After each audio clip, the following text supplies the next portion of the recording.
In front of me is Xiaomi 13T, and today I would like to show you how you can enter all text correction options.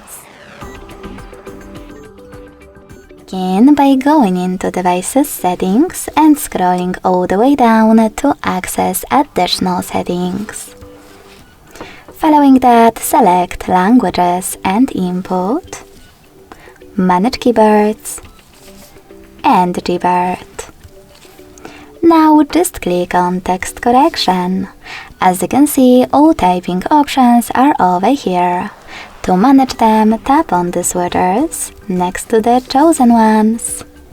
Thanks so much for watching. If you enjoyed this video, leave a like, comment, and subscribe. Bye!